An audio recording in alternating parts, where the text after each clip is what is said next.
Whereabouts are you? In Leeds.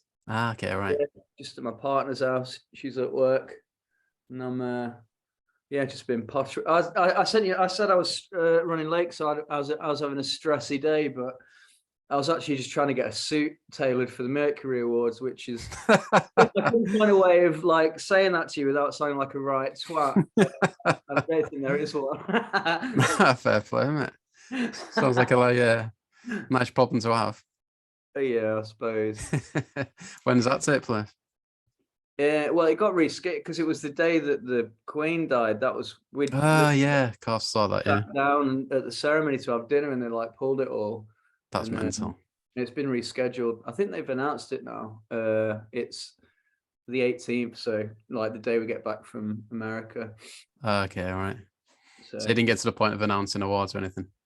no one played. We were like third on, and yeah, we just sat down for the food bit, and we just grabbed all the beers off the tables and got kicked out. Yeah, I'm looking forward to it. That'd be fun. Yeah. I might have to post this before then to make it still relevant. Yeah. But yeah, so you went to uni in Leeds, right? But you're from Derby. From Derby, yeah. I came here in 2001. Okay. So how old are you? Because I was listening to a podcast with James who said he's a bit younger than me, like 30, he's 31, is he? Yeah. He's I guess no, he's 32 now. I'm 42. Yeah. Okay, right. Yeah, same age as I listened to the podcast with the guy from Cazal, so kind of same age as all that crew, I think, really. But yeah, good age for it. Yeah. I left Derby and went to uni. But I'd had a couple of years out just because I started working straight away after. I never went to college, but then all my mates went off to uni, and I was like, I'd go and visit them at the weekend and just be like, oh, I want to. Whoa! Yeah, probably did that. What was that? My dog's kicking off. What sort of dog is it? I'll get him up here. It scared the shit out of you, so it's only a tiny one. Your reaction and I know, yeah, actually made you just shit yourself. It's quite funny. Oh, he's cute. He's got a sharp bark on him. Yeah, sorry, what were you saying, mate, about uni? Yeah, I just went up to uni and then started a band like with some people that back in Derby. Okay, right. Yeah, and it kind of got picked up dead quick. Well, it was like 2001, 2, and it was like that time when, like, just as the Strokes, it's been talked about a lot on your podcast, but the Strokes landed in the UK kind of changed everything, didn't it? And and it just so we kind of got dead busy doing that, and so I deferred uni basically. I only did 2 years of a pointless media degree, and then just did the band, and then ended up coming back and finishing it like 10 years later, and that's why I'm back here now, really. But just been doing various bands in between. Yeah, I was checking out today after I read your email and stuff, and that was that initial band called Comakina, is it? Yeah. Is that a Joy Division song I read? Yeah, it was a B-side. That was kind of what we were kind of like rip. It was like more, I don't think there's any of it online. It was more like I guess more like Interpol and the Strokes, that kind of like the two main songwriters. They were twin brothers, and they were really into like, well, Interpol, but before that they were into like Magazine and Joy Division and Echo and the Bunnymen and stuff like that. It was quite a dark, like kind of. We probably would have done all right now, actually. It was out of time. But I found a song on YouTube, I think, Say Something. Yeah, well, that was the only one that didn't sound in any way dark, and that was the right, that we released as a single. But it got dead busy straight away, that band. It was weird.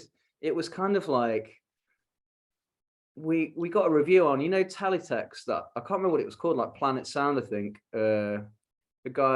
The writer was called John Earls. I've met him again recently, weirdly, and he remembered me, which was nice. But Yeah, he reviewed just a demo. I think one of the, I think Stuart Martin sent it to him because they used to read it, which puts a bit of a date stamp on it, doesn't it?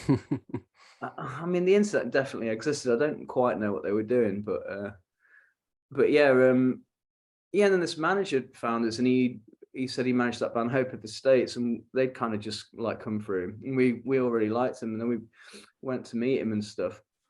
Yeah, and he just like took us on, but we stayed in Derby, and then just he was like he used to manage. He was a bit of a force of nature. He was like he managed menswear in the 90s, and like I think he managed Lush as well, and Shaq, that band Shaq from Liverpool. And he was he's still like, even now, the mere mention of his name amongst, people around at the time, kind of everyone, you can see people go like, oh yeah, he was pretty well known. He was an absolute force of nature. Like he just, yeah, he was brilliant. It was really good fun, but absolute chaos. But is that kind of what you need sometimes from a manager? I think so. Yeah, well, yeah, I guess so. I mean, it was on that cusp of when things kind of changed. He was of that era. He was like, things were around on different substances in the 90s. Deals were done in different ways, I think, and he was very much from that world. But yeah, it was cool. He was really good fun, and yeah, he took us on. So yeah, we toured with Hope of the States quite a lot, and then he just knew everyone. He just got us on loads of tours, like, because the guy who was the drummer in no, maybe the guitarist in Menswear managed Block Party, so he got us onto that tour. We did loads of touring with Block Party and became good mates with those people. Okay. And yeah, just like toured absolutely tons.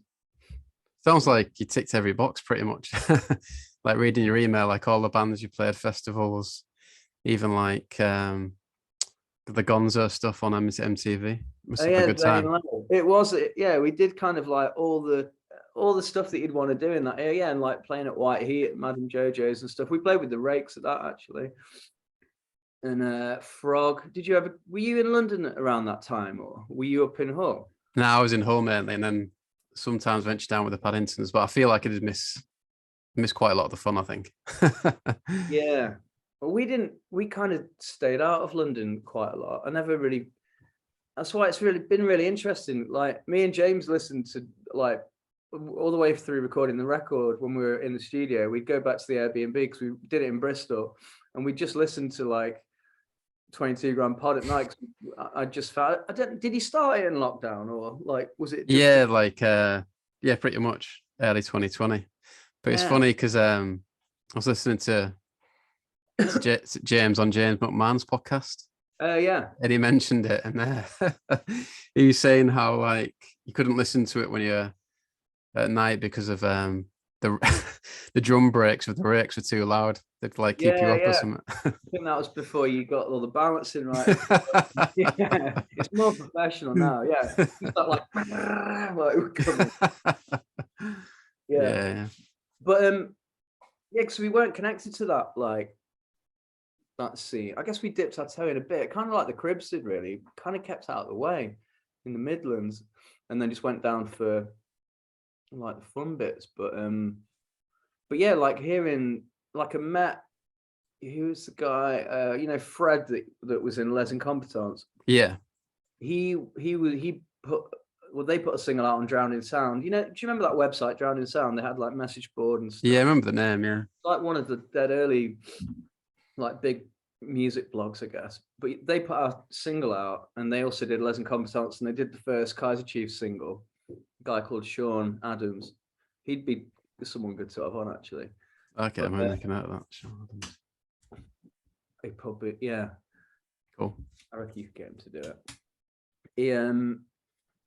Yeah, so we did that. But yeah, I like listen to sort of Fred's take on stuff, because I mean, he kind of said that he was a bit of a knob around that time anyway, but I don't know, coming down and like all these bands that we'd kind of come down from Derby and go like, oh, they're all fucking like, just, I guess it was that thing that I probably used to have when I was younger, like being from the north, that like, you know, being a bit anti-London just because you don't, maybe you're a bit sort of don't know, intimidated by it, I suppose. And as a, you know, as a young lad, your defense mechanism to that is be like, everyone from London's a twat, blah, blah, blah. But like, but it's funny, like listening to the podcast of the people that were in those bands, and like they were just thinking the same. I don't know. It was really nice to hear. It's been really lovely to hear. Everyone was, you know, was like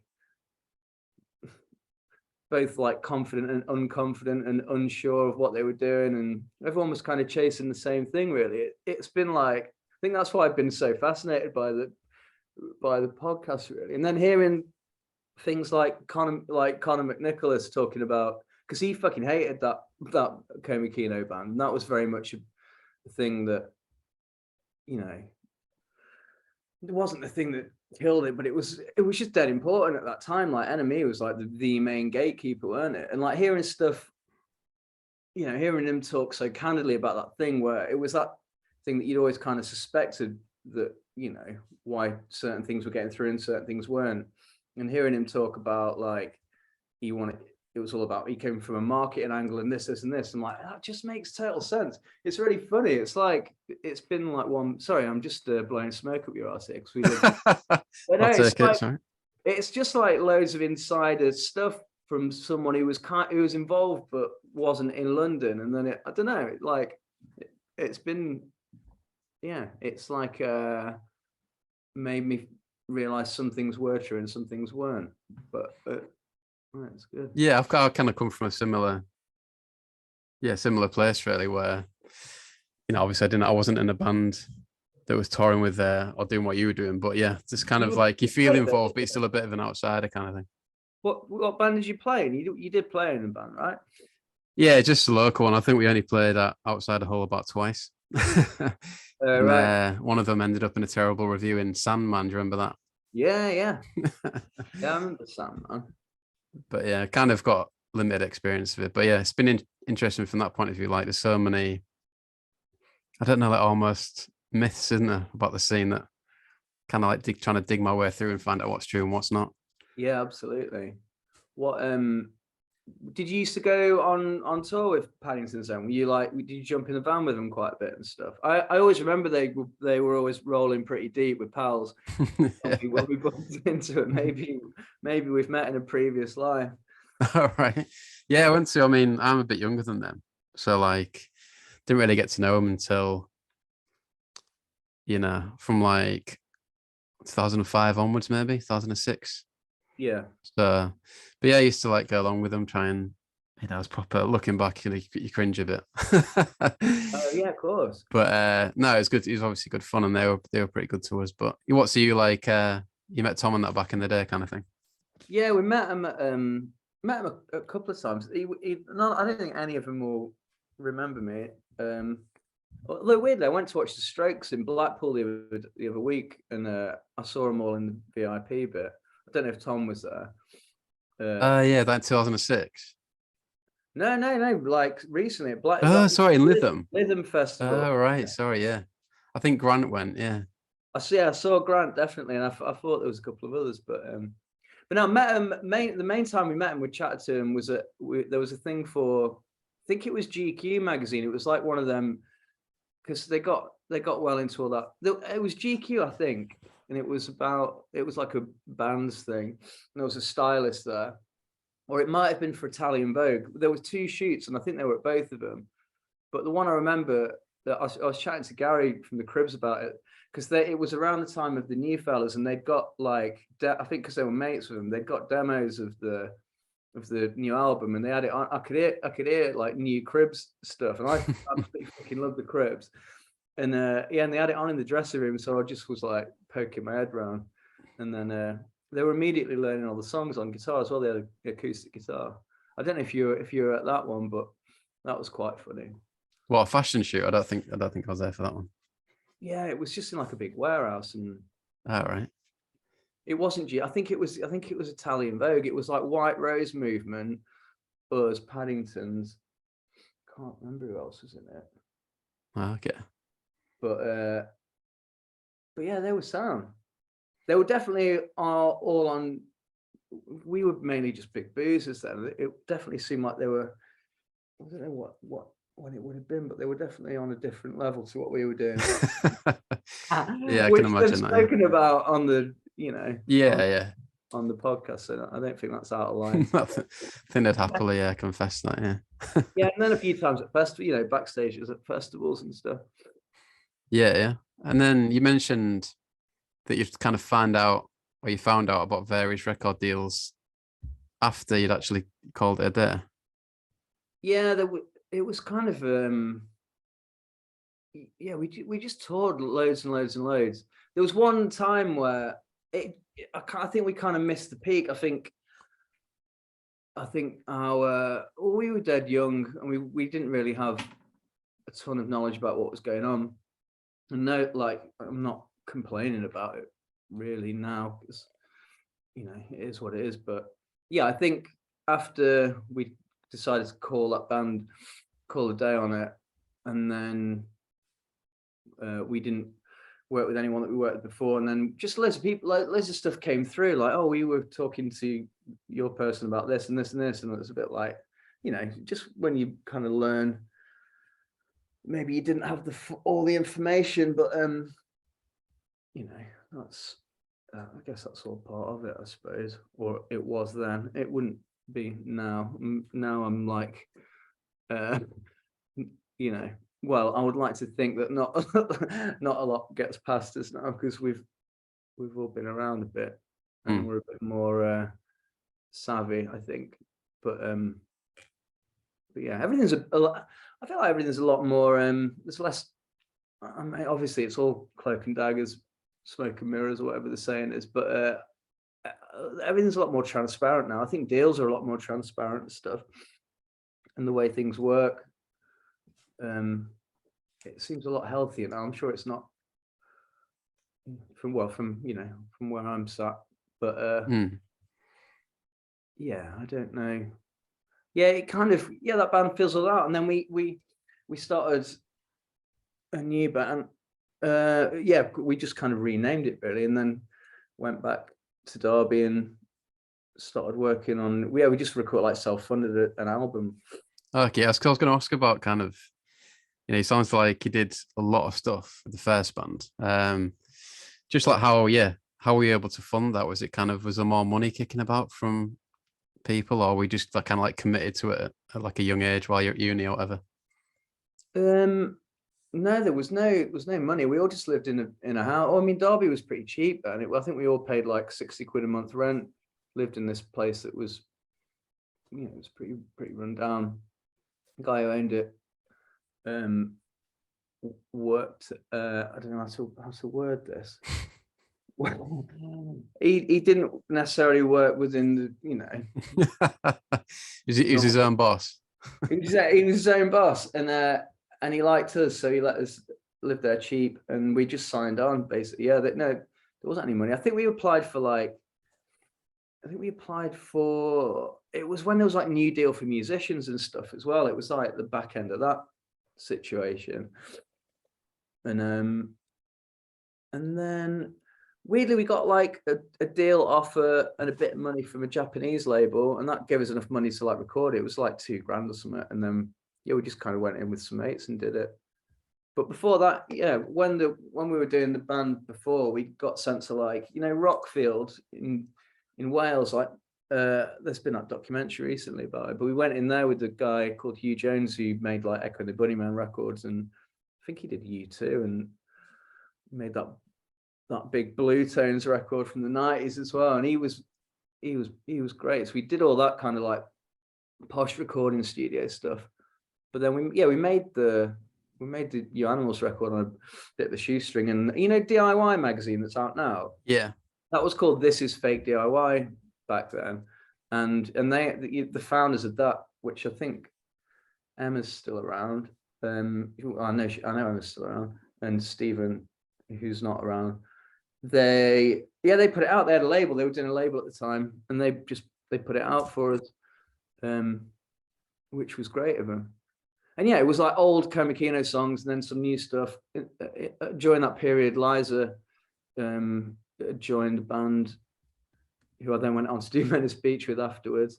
So we were like a 5-piece then, and yeah, we just put it out, and like, but then I don't know, everything had kind of, you know, it got into that time of like things started moving again, and it was like the, you know, klaxons and things like that, and there's a certain alchemy that things need to like connect, right? And it was, you know, I think we'd maybe missed the magic, you know, the little magical thing. Yeah. The little magic moment. Didn't quite connect with that band, but like the record's great. It sounds of its time. I don't know, like I was listening to it today. It's quite it's like almost like an, yeah, it's like a more of a, I didn't, well, I'm assuming it's the same band, but I thought it was a bit like a bit of an emo vibe to it. Yeah, everyone got that. I think it's because I kind of sang with a bit of an American lilt. The rest of the people in the band hated that. It was weird because I kind of came from that. I definitely came from more of like, not pop punk, but I'm definitely not emo. I didn't listen to that music, but like I guess like Placebo and that kind of. Yeah, yeah. Also, I have a whiny singing voice, I think. Remind me a bit. Really enjoyed that. They wanted it to sound like Echo and the Bunnymen and Joy Division, and I think I probably battled against that. And because I was the singer, I sort of, well, I mean, I couldn't, you know, suddenly start doing baritone, but they were right. It would have been way cooler if I could have done that, but I couldn't. But yeah, I'm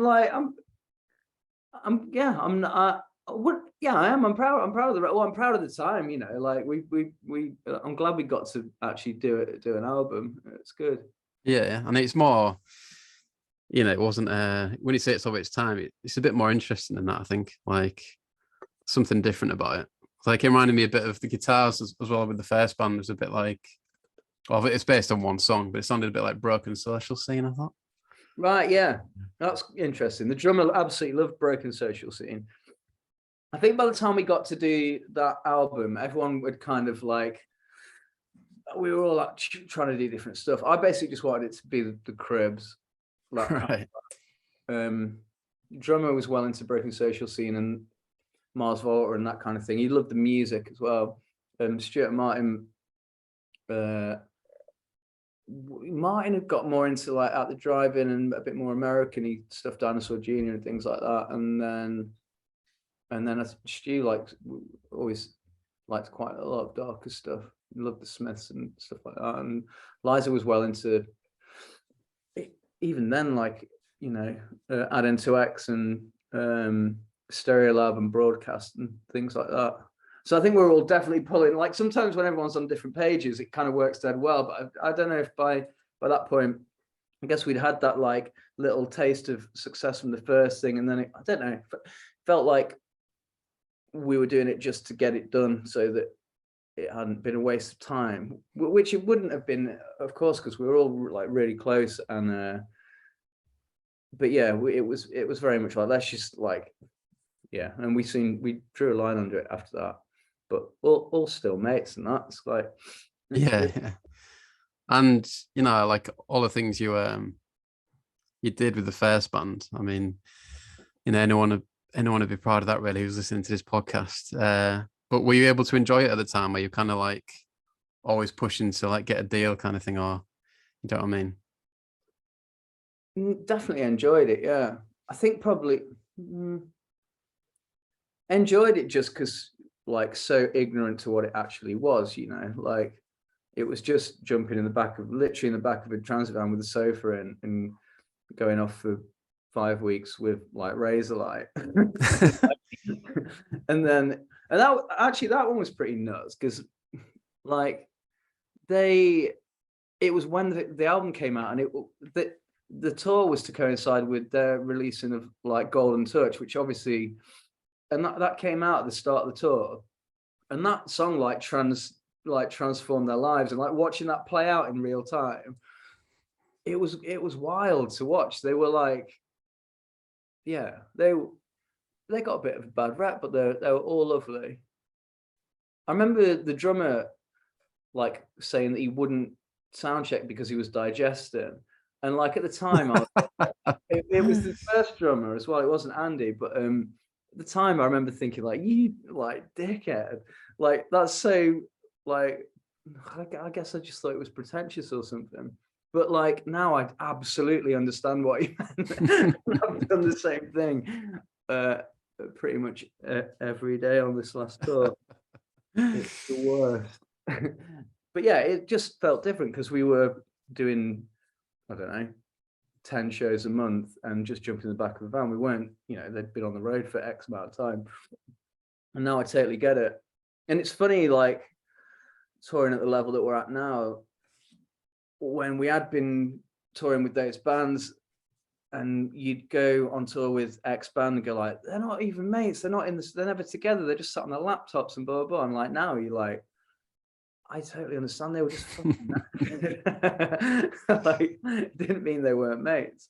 They just weren't jumping around and like being foolish. Yeah. I But know it you mean was- about Razorlight though. Like I remember seeing them at Leeds Festival in 2004. Don't know if you might have played, I guess. But I remember them, they were brilliant. Like they played during the day. Yeah, it must have been the time of like Golden Touch and stuff. And yeah, they were great. Going wild for it on stage. yeah, it was good. It was just watching them, like it was, but that first album just kind of hit, and you could just tell like the vibe with amongst them, it was like magic. It was like happening, what they really fucking, and they really wanted it, you know, and then like there's no shame in that, and it was really happening for them, and like all their team and everything, it was like dead vibe. It was cool, and they were lovely. Yeah, they were lovely. That album is good. That Yeah, first definitely. one. Yeah, it's Yeah, like you banging. say, like you kind of get a bit of a bad rep, and like, but and I wouldn't have choose to listen to them. But then I was in the car not so long ago, and I think Stumble and Fall came on, and I was like, this is, I was like, this is a banger. Like you can't really deny it. Yeah, so it is. And yeah, like you said you played stuff like Camden Crawl, and I mean, I went to that in 2006, but it kind of felt a bit like the party was over already at that point, or maybe it's 2007. But that was kind of a big deal at the time? Was that quite a fun thing to do? Yeah, that was the first one of them, like the multi-venue, because they're like, that's like every, you know, you do like 20 of them every summer now. But there was that. I remember doing Stockton Calling as well. That one was quite an early one. And Middlesbrough Music Live, that was another one. Did you ever do that? Nah, I did. I think it's Great Escape I've been to, but no, I didn't do the Middles one. I think maybe Dan Wilson was talking about that one. Yeah. Yeah, I remember. It's so funny, the like name dropping, because it's funny names, isn't it? But like, I remember being so excited because the drummer from Supergrass was there, which like, again, I've absolutely loved that. I mean, was genuinely excited, but like, I don't know, just thinking about that, just thinking about me as a 24-year-old lad, and like, fucking the drummer from Supergrass is here, and like some of the Cooper Temple Claws, which again, we toured with them quite a lot, and I loved them, but yeah, it was just wild times. It was really good fun. I loved it. Like, yeah, I loved going down to London for like mad weekends and festivals and stuff. We did that Wireless Festival with a New Order, and I can't remember. Maybe the Rakes played at that actually. What year was that? The O2 thing. It must have been later on, because I remember we got into the, you know, the little golf buggies going to the stage. Yeah. We were with our booking agent, and our booking agent, because our manager obviously was pulling in favors from people from his past, and he was the head of X-Ray or something, and he only did Robbie Williams, and he booked us as well for some reason. And we got in the buggy, and we were going to the stage. He was like, yeah, maybe like give it this summer, and then kind of seems like it's a bit done now, lads. And we were like about to go on stage, which like in hindsight, he was completely right. And he was pretty fucking savage. Otherwise, still Yeah, I a know. very bad time. And Yeah, it was. yeah, some good videos from that festival. Like when the Strokes played, I think 2006. Yeah, It's pretty good. yeah, it was wild. Pretty miserable weather, but it looks it looks a lot of fun. Yeah. And then yeah, I was enjoying Many Speech, good name as well. Yeah. Bit of a Waves vibe to it, I thought. Do you know the Yeah. American band? Yeah. Yeah. I was enjoying that. Yeah. Yeah, well, that's so. Then, yeah, after we put that You Animals album out, and Liza was in the band then. Me and Liza were together at the time. We're not anymore, but we're still really good friends. And that kind of came to an end, and then we were both like, we should get, I think a few of the mates moved. Some people moved to London, some moved to Brighton, and then I was like, I could go back to uni and do my final year. And Liza really wanted a change of scene as well, and so we just moved up to Leeds, and then immediately just did that. And it was like me and Liza always wrote together, really, and that was the kind of thing that we started doing. And then immediately met people in Leeds and just got a band together and just cracked on, really. It's weird. It's one of the things I was thinking about it on the way on my walk, lugging all that shit earlier. It's like, to describe what like going from band to band to band, it kind of looks like you're just like constantly chasing the thing, and it kind of looks like you'd be forgiven for thinking that it was like a contrived sort of thing, but it's all just like naturally gone into the other one, and working with the same people, and I don't know, just doing it because it's, well, I guess getting that first little taste of how like creatively free and how much fun you can have with your mates and stuff early on. I think that's why I'm still doing it now at the age of 42, and a lot of people that I've been in bands that are far more talented than me have decided that it's not for them, really. But and that's fine. But we started doing Menace Beach, and then how did that pan out? Sounds like you got signed pretty quickly, from what you're saying. Yeah. Memphis Industries, and they did like the Go Team and Field Music and the Pipettes, and they do a band from Leeds called Mush as well. And Tokyo Police Club, do you remember that? Yeah, they were great. Yeah, we ended up playing with them quite a bit just through the label connection, and that was really nice because I loved that first record. Well, we did three. Me and Liza did, and the rest of the guys did three albums on that label. Okay. So you're kind of playing all over Europe and stuff, you said? Yeah, finally got to do that. I don't think we ever did any European stuff in the other band. Maybe we did a couple. Can't remember. Yeah, quite a lot. And got loads of 6 meters, did like Maida Vale sessions and stuff. And what's it like in there? You've got to be careful here, aren't you? You can't. I suppose you got vested interest, yeah. Yeah, no, it's cool. It's like a sixth form college, really. All right. And there's loads of people walking around in very expensive looking clothes, nice shoes, and maybe scarves as well. Yeah, it's good. It's got like a, that like when you go back to a school building and it's like it's got that smell of like, I don't know, it's not the smell of history. That's something. You know what I mean? Like good album title. Yeah, the smell of it. Yeah, it smells like stuff's been done there. Yeah, I know what you mean. Yeah, it's just been around for a long time. Yeah. So what about have you always been able to just focus on the music, or have you had to get jobs and stuff in between and all that? No, I've never been a full-time musician. That only happened from the start of this year. Right. When the Yard Act album came out, all the way through, I worked in restaurants and stuff. I worked in Nando's for like 10 years, and then I worked doing like events work, like putting up fences at like festivals and stuff like that. Just like stuff to facilitate doing music, really. But this year's been the first time I've like totally been able to do music full time. And I think we've been back in Leeds, like actual days off that aren't rehearsing for a thing or getting ready to go back out. I think we've been back for like 18 days this year. We've done like 150 summit gigs, which it's like incredible. Like it's well good. Yeah, I was gonna say. Yeah. So yeah, but then that's why, like, on days like today, I feel like a right knob, because I just think, you know, like, it's, what day is it now? See, I don't even know what day it is.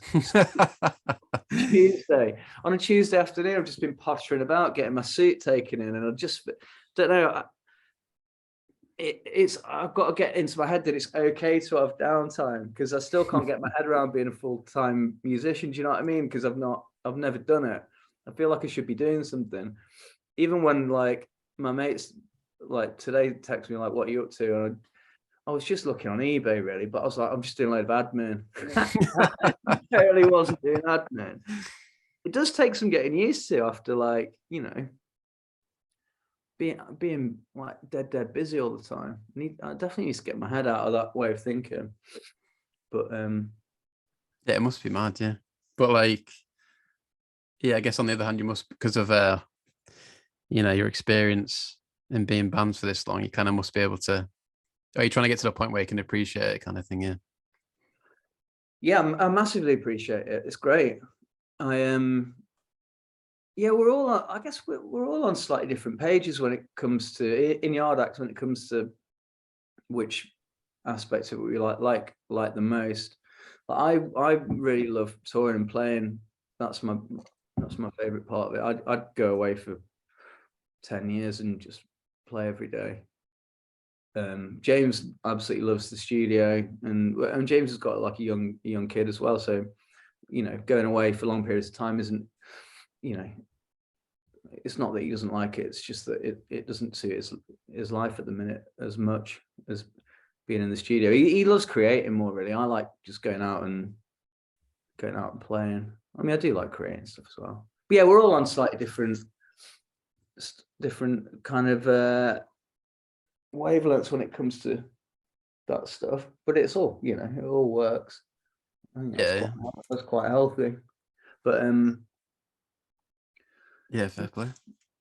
I've got to ask how the Elton John stuff came about.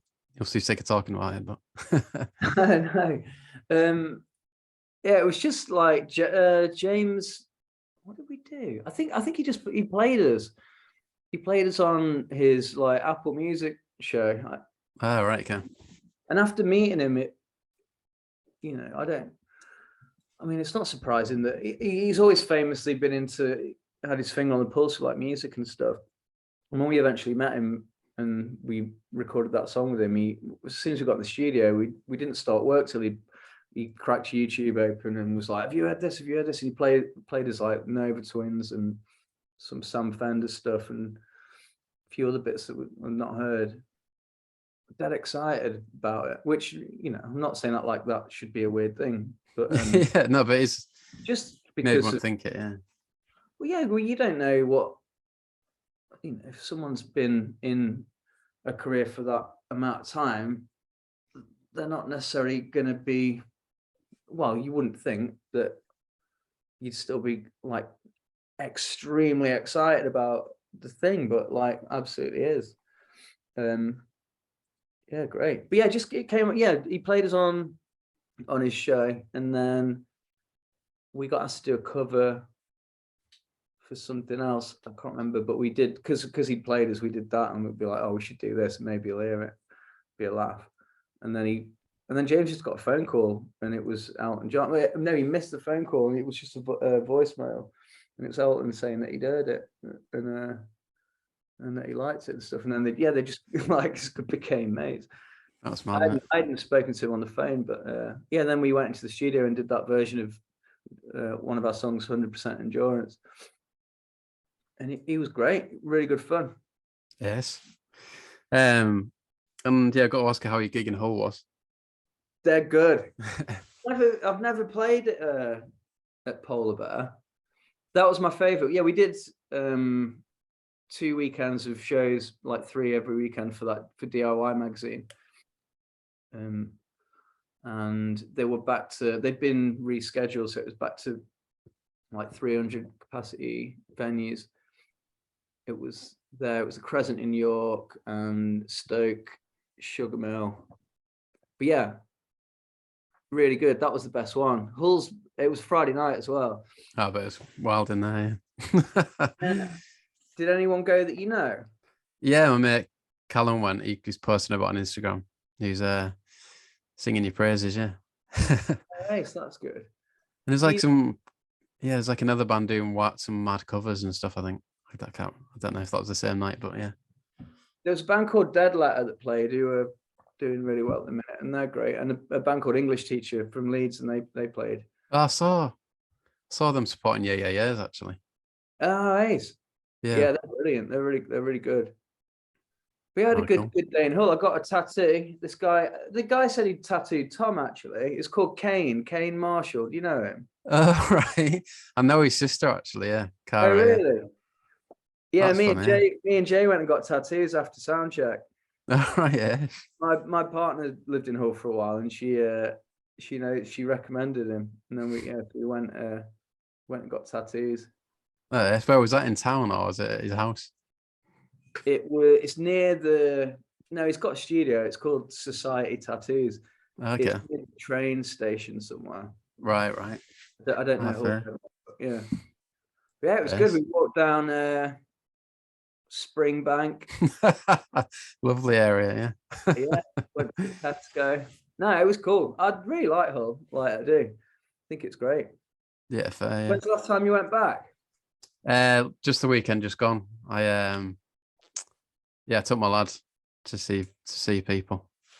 But yeah, I don't go back that much, to be fair. I need to go back a bit more, but with I've got a 2-year-old here, so it's a bit hard to get back sometimes. But Yeah, of course. it's improved a lot over there. There's got a lot of stuff going on, like Humber Street, like do Humber Street Festival every year. That's pretty good. A lot of bands play that and stuff. Yeah, I've been to that a couple of times. I think we did that in Venice Beach. Yeah, that where would you have played then? In old bands, I did Welly quite a few times. Yeah. Club NME, and there was a place called Lamp that was a bit further down. Yeah. Room at the back, that was dead good. And Yeah, it was Lamp, yeah. Delphi, obviously. Yeah, they would be the main three. Yeah, and then Linnet and Lark, where he had a night called the Sesh, but that's moved to Polar Bear now, I think. Oh, was that like sort of a traditional looking pub, and you went down the side? Yeah, I've definitely played there as well. Yeah. Yeah, and like they'd have to turn off all the football to put the bands on, so you got all the locals that were very happy. Yeah. Would you know someone? I guess it might have been before your time, called Paula from Hull, who had red hair. I do know what you mean. Yeah. Yeah, She was pretty much every gig going. Yeah.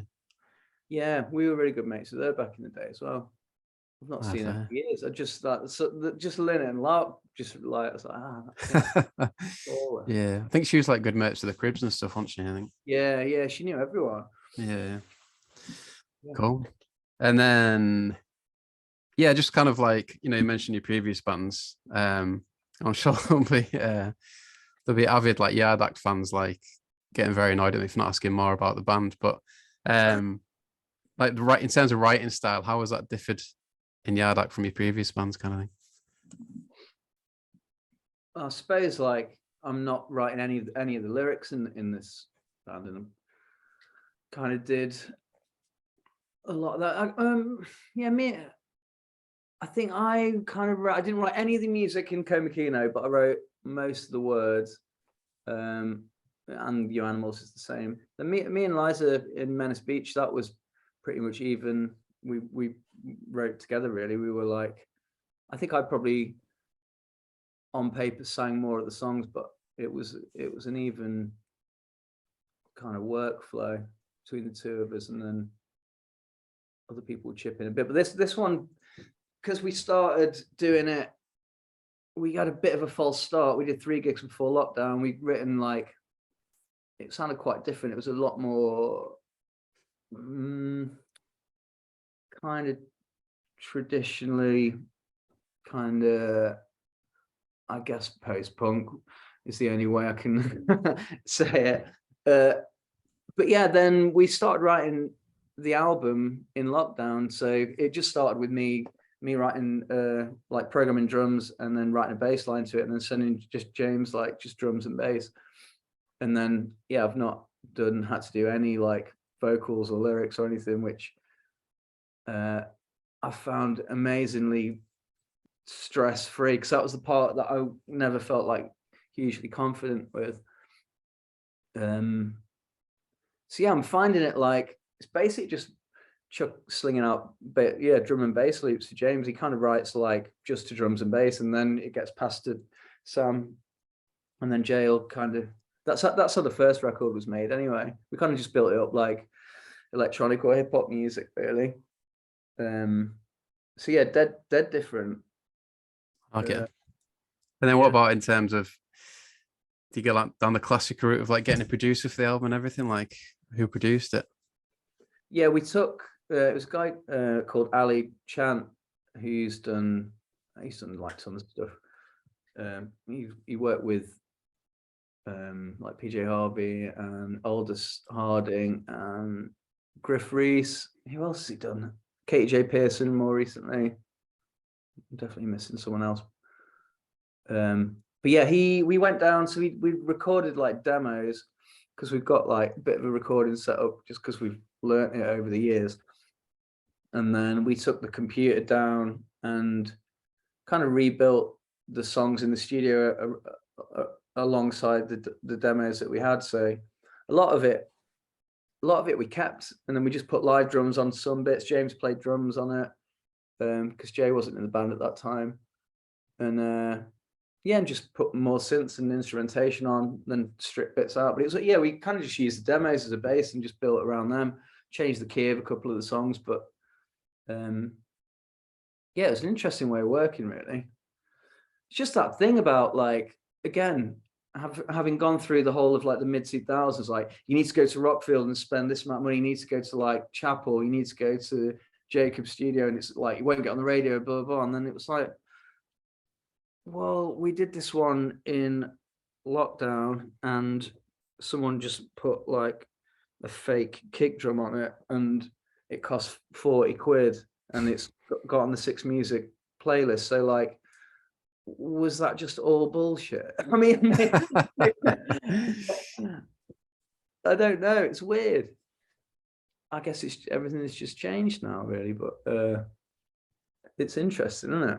Yeah, definitely. That's kind of like part of the reason for starting the podcast, was to like assess how different things are now and stuff. And kind of got to ask, like, there's been certain podcasts, especially early on, I think, where it was suggested that, new bands, there's not enough good new bands now, kind of thing, compared to what there was back in the day. But like what's your take on that? I don't agree at all, but I guess after being, when would I have started being in bands and stuff? I don't know. It's weird because I've seen so many, like, I mean, I don't only like guitar bands, but I guess I've only played in guitar bands, so I can kind of speak about it. But there has been periods when it's been, so I was 1996, I was 16, so I came straight into like prime, like Blur, Pulp, Elastica, Sleeper, Echo, Belly, like, I don't know, Idlewild, yeah, Britpop. And then that kind of died off, didn't it? And then it went into, there was that weird lull then between, so there was even like, everyone thinks that like it was better for guitar music even in the like 2000s, but there was definitely that weird lull between like 99 and before the Strokes landed. It was definitely a bit of a dry do, weren't it? It's good stuff. I got into like, that label Twisted Nerve, and it was like Alfie and Badly Drawn Boy and Dakota Oak Trio and Andy Botel and Jane Weaver and stuff. That whole Manchester thing I got into. But like in terms of like mainstream guitar music, I guess it was Keane and Star Sailor and that Travis, weren't it? So that kind of died off a bit, although they were big though. I don't know, I might be wrong. But yeah, then the Strokes landed, and then it went enormous again for like another bit. And then, do you just mean like guitar bands? Yeah, I guess so. Yeah, just like speaking to people, like, I don't know. I remember like Gary Jarman and Tom kind of saying that, yeah, they weren't excited by bands these days. But then I talked to people recently, it's like maybe that's just the context, like Yeah. where you're in more when when you're younger kind of thing, and everything's a bit different anyway. I don't know. Yeah, I guess so. It's interesting seeing the like demographic of people coming to our shows change. It definitely has done. It started off being sort of mainly like my age men predominantly, and it's just now it's like over the year, course of the year, it's just gone like, yeah, tons and tons of young people, kids, like yeah, I do think if you, I guess like band culture isn't like the main thing now, obviously, and but there is tons and tons of people doing it, and like I don't think the quality's like ever dropped. It's always there. You just got to find it, haven't you? And like you say, you've got to be engaged enough and excited enough by it to go out and find stuff. There is like dry spells, but I agree. Like, I feel, it's not all in. I don't know. I feel like every time I listen to Six music or I listen to Mark Riley, I'll definitely hear, at least 2 or 3 songs that I really love, but I just don't, yeah, just don't do it enough for whatever reason. So it's like me. I know that's kind of like me being lazy in that respect, I guess, but it's definitely out there, I think. yeah, absolutely, Yeah. yeah. Like, And then, yeah, just I always like to ask guests, like, reflecting on what they've done, if they do anything differently. Obviously, like what you've done's got you to this point now where you're a full-time musician in yeah. a in a very exciting band. But is there anything you would do differently? No, I don't think there is. There are periods where I probably wish that maybe not sort of, I don't know, felt like maybe was treading water a little bit for a bit too long. Do you know, like, I guess getting to the age of 42, there's like, if I was to go down and like cut slight bits out, it was like, you didn't do fucking anything productive in that time. But like, yeah, I don't know, it all just adds up, doesn't it, really? Yeah, I don't think so. Hmm. No, Do you feel probably like? Sorry, go maybe on, mate. a few questionable haircuts. But even that, even that, it was, it was of the time. It's fine. Yeah, you're doing all right on that front. That you must be happy with Yeah, yeah. that. But yeah, I guess it must be. I don't know. You kind of like got that experience to draw on now, haven't you? I guess it's must be. I don't know. As you get older, you get more. I don't know what I'm trying to say. But you kind of like lean on your experience to like get you through times, I guess. And it must be, you must know what you're doing at this point, I guess.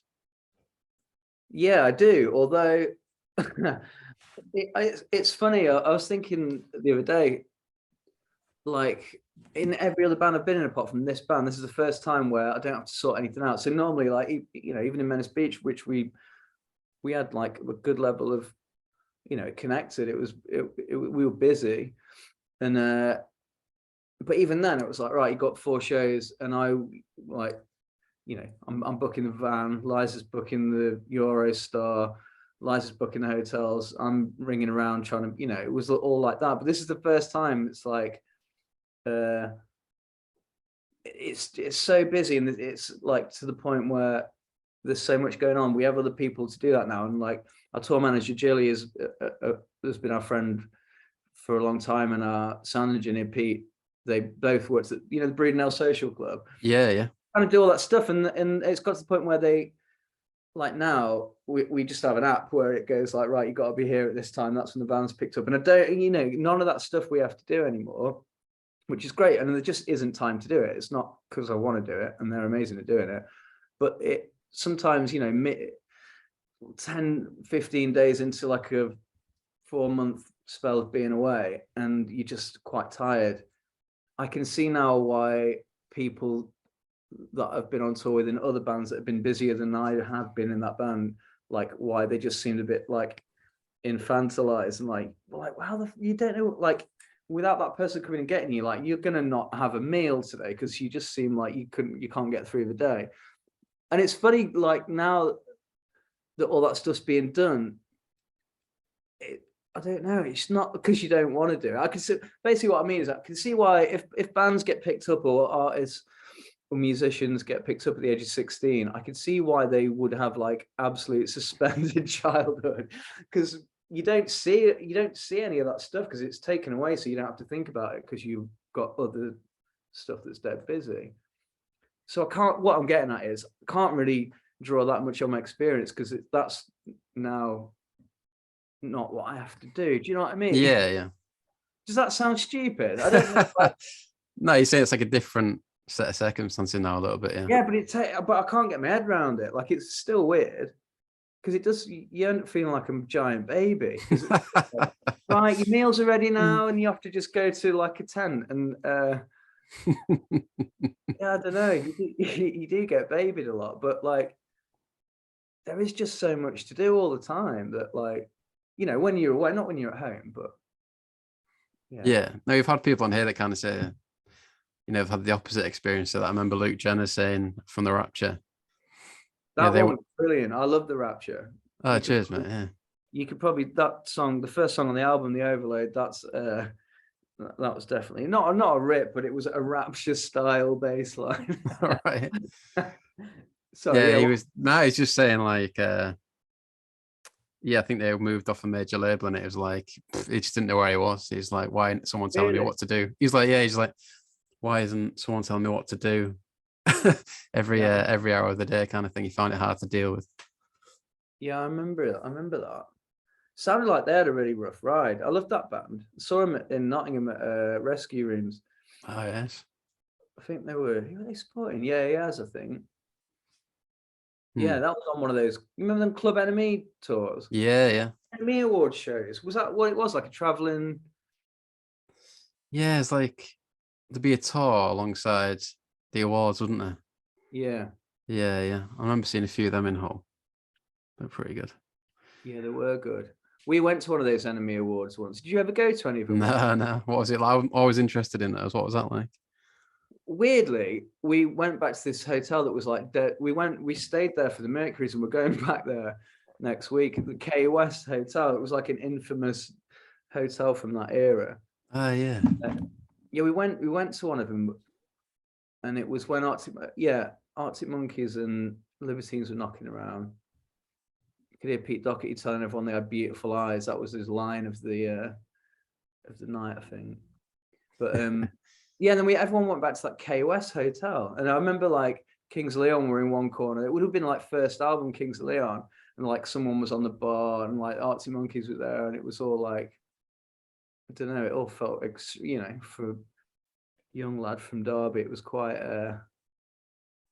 don't know. Yeah, it was, like I say, it was all quite, going down to London at that time was always a bit overwhelming. Like, what are these people doing here? Is this what you can do? Because it was like before like proper internet and stuff, weren't it? Yeah. It was a bit of like, I don't know, seeing behind the curtain. It was pretty wild.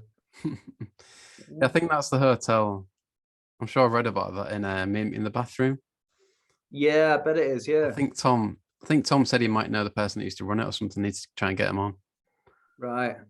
Be funny, yeah. We stayed, yeah. Well, yeah, like I was saying, we stayed there about a month ago for the Mercuries that didn't happen. And even walking into the lobby, it was a bit like, oh, like the ghosts are still in the walls, definitely. And then like Tom was saying, like the NME Awards kind of just turns into like one big indie night kind of thing.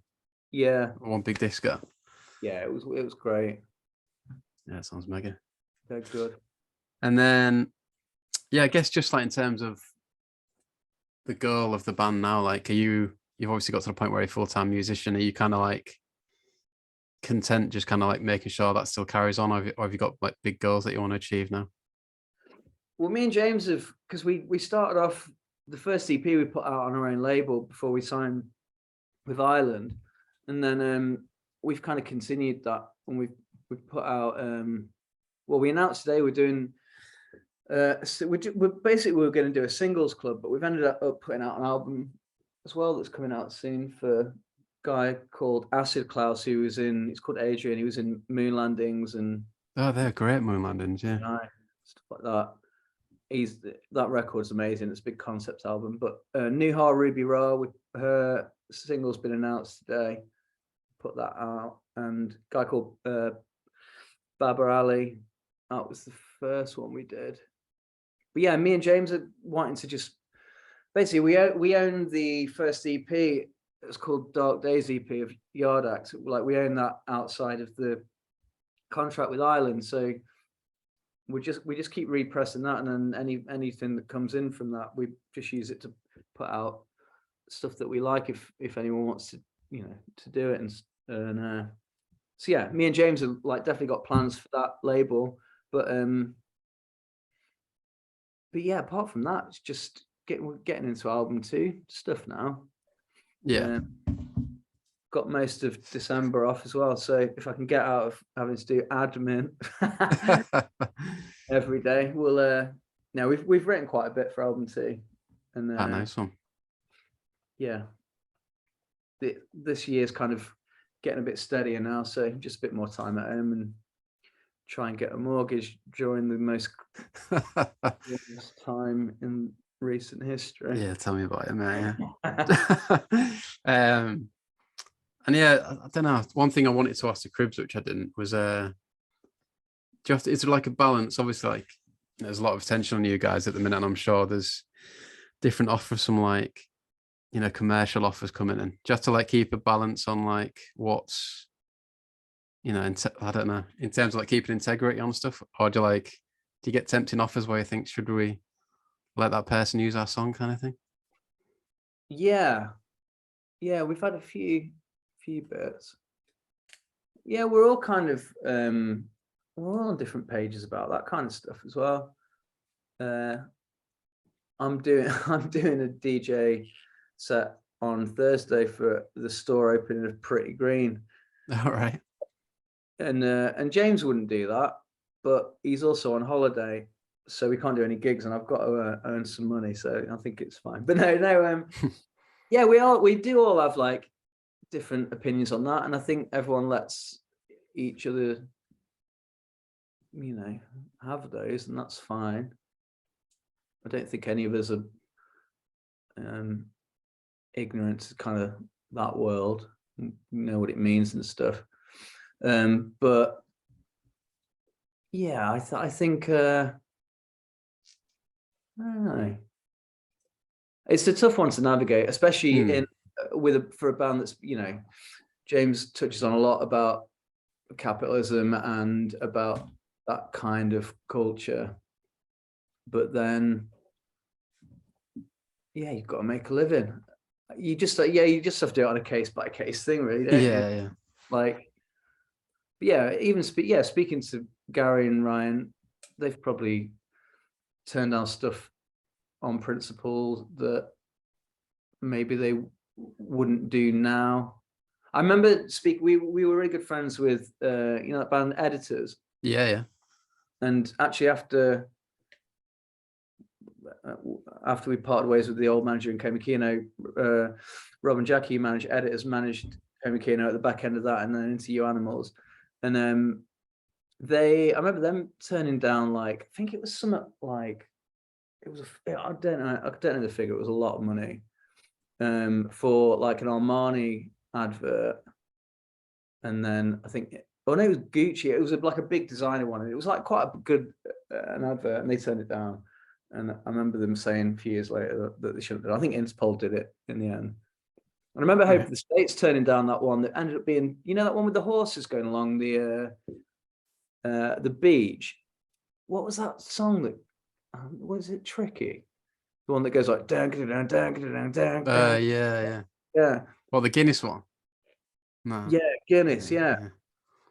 Hope of the States turned down fucking loads of money. They got offered to do that as well, and they turned that down. So yeah, but then it's good to have principles. It is good. It's really good. Depends whether you can afford to or not. Do you know what I mean? Like, especially now, obviously, what you hear about the music industry, it must be one of the main ways of making money, I imagine. Yeah, Yeah, definitely. Yeah, it is. It is okay to be principled if you've got enough in the bank to enable you to do that. Yeah. It would look weird. And then you mentioned Pretty Green. Like, have you got any Liam Gallagher stories? Well, I might do after Thursday. Oh, yeah. No, I don't actually. I know his partner Debbie, because she worked at Drowning Sound, that label. Ah, right. Okay. Became a keynote. So I know Debbie, but I've never met either of them. Which I don't know. I must be quite unlucky after knocking about for this long. How's that happened? You must No. have some. I saw him in 1996 at Main Road. I was there. Oh, really? No way. Yeah. It was Manic's first gig after Richie disappeared. Right. Ocean Colour Scene first on, I think. Oh, yes. Yeah, it's good. And I I saw always it. thought that was better. Like, it's kind of a better gig than Nebworth, that in terms of the sound. Looking back at it. Yeah, well, I went to both, and it definitely Oh, was. right. Yeah, we went on a. Yeah, I was 16. We went on, like when there was a record shop in Derby called Way Ahead Records, and they put on like a bus trip, and we just got on, and it was obviously Main Road was in the middle of like Moss Side, weren't it? And just us like semi-suburban kids from, semi-rural kids from Derbyshire, like got on this bus with a load of football hooligan blokes and just got dropped in the middle of Moss Side and was like, what? It was terrifying, but it was well good though. Yeah. Yeah, I've heard it is like, I only saw Oasis later on, but I've heard it's pretty mental. Some of the crowd would be pretty wild. Yeah, and it was before like all that crowd protection stuff came in, so you literally just get like it'd just be like a huge wave, and there's people like getting trampled on and stuff. It was pretty scary, but yeah. Our main focus was just trying to get older men to buy us pints. That was what we spent the whole day doing. Fair. I can't imagine anyone getting ID'd in the 90s. I don't know why. Yeah, probably.